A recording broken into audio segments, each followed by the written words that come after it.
PM Modi के intervene किए बिना हमें आज़ादी नहीं मिलती। अगर उन्होंने हमारे लिए प्रयास नहीं किए होते तो हम आज आपके सामने खड़े नहीं होते। ये शब्द है कतर की जेल से रिहा हुए उन 8 भारतीय एक्स नेवी ऑफिसर्स के जो भारत माता की जय के नारों के साथ अपनी मिट्टी पर वापस लौट आए। भारत माता की जय, भारत माता की जय, भारत माता की जय। Without the intervention of Prime Minister Modi, it wouldn't be. Qatar ने भारतीय नौसेना के 8 पूर्व अधिकारियों को जेल से रिहा कर दिया है। फांसी की सजा से बच निकलने वाले इन 8 लोगों में से 7 वापस भारत भी आ गए। इन सभी को जासूसी के आरोप में फांसी की सजा दी गई थी, लेकिन पीएम ने दुबई दौरे के समय इनकी रिहाई को सुनिश्चित कर दिया था। पीएम के दौरे से इन लोगों को पहले तो फांसी की सजा से राहत मिली और फिर अब डिप्लोमेटिक रास्ते से सभी को रिहा कर दिया गया। नमस्कार, मैं दिव्यांशु श्रीवास्तव और क्रिटिकल ज्ञान के द एक्सप्लेनर शो में आज हम बात करेंगे भारत की सबसे बड़ी डिप्लोमेटिक जीत की, जिसने असंभव को संभव कर डाला। क्योंकि एक वक्त ऐसा था जब लग रहा था कि 8 लोगों को कतर से वापस लाना तो दूर की बात है, इनको फांसी से भी नहीं बचाया जा सकता। कुछ पॉलिटिशियंस और तथाकथित पत्रकारों ने यह तक कह दिया था कि सरकार इनकी रिहाई के लिए कुछ नहीं कर रही।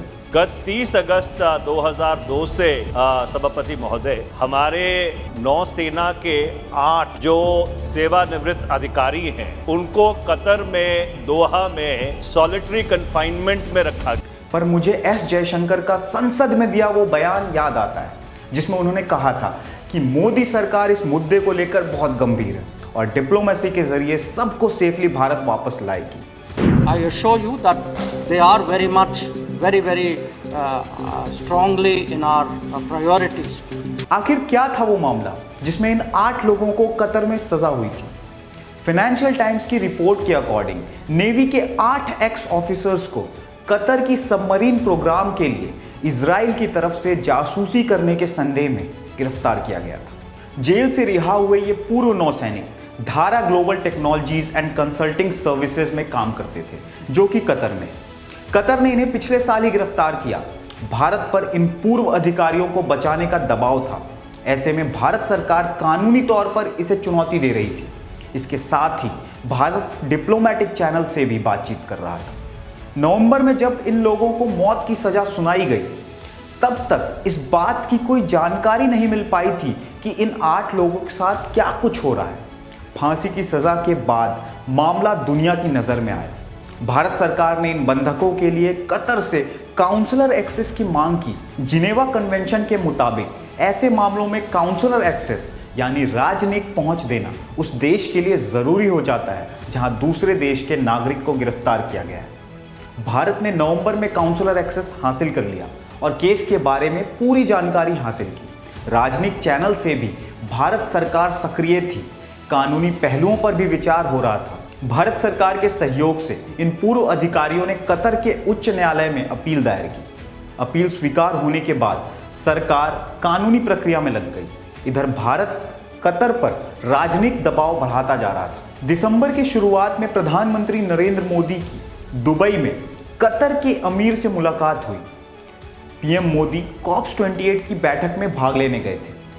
इस मुलाकात के 4 हफ्तों के अंदर ही फांसी की सजा पलट दी गई थी। जब इस केस में सुनवाई हो रही थी, तब कोर्ट में भारत के राजदूत भी मौजूद थे।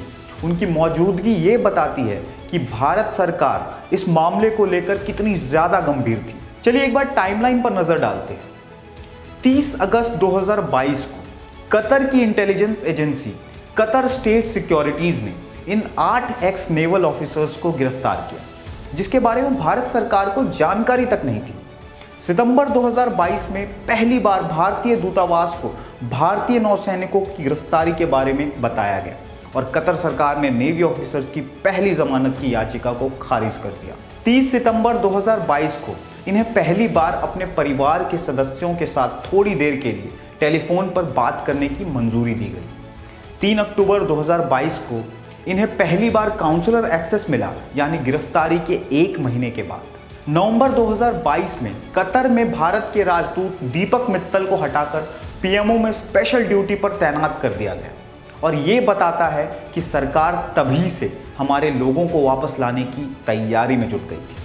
फिर मार्च 2023 में गिरफ्तारी के 7 महीने बाद एक्स नेवी ऑफिसर्स की पहली सुनवाई हुई और जून 2023 में दूसरी सुनवाई। 26 अक्टूबर 2023 को इन 8 नेवल ऑफिसर्स को फांसी की सज़ा सुनाई गई और 28 दिसंबर 2023 को इस फैसले को पलटकर उम्र कैद में बदल दिया गया। और फिर 12 फरवरी को इन 8 एक्स नेवल ऑफिसर्स को कतर ने रिहा कर दिया और 7 एक्स नेवल ऑफिसर्स भारत सकुशल वापस लौट आए। भारत सरकार की डिप्लोमेसी के चलते कतर ने यह फैसला लिया। कतर का यह फैसला भारत कतर के बीच ऐतिहासिक गैस समझौते के कुछ ही दिन बाद आया। अदालत से लेकर डिप्लोमेटिक स्तर पर भारत सरकार ने इनकी रिहाई के लिए जोरदार पैरवी की, जिसने इन सब के वतन वापसी का रास्ता खोला।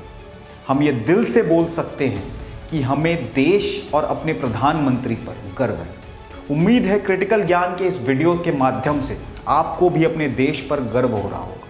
हमें कमेंट्स करके बताइए कि भारत की इतनी बड़ी डिप्लोमेटिक जीत के बारे में आप क्या सोचते हैं और हमारे चैनल क्रिटिकल ज्ञान को सब्सक्राइब कीजिए। जय हिंद, जय भारत।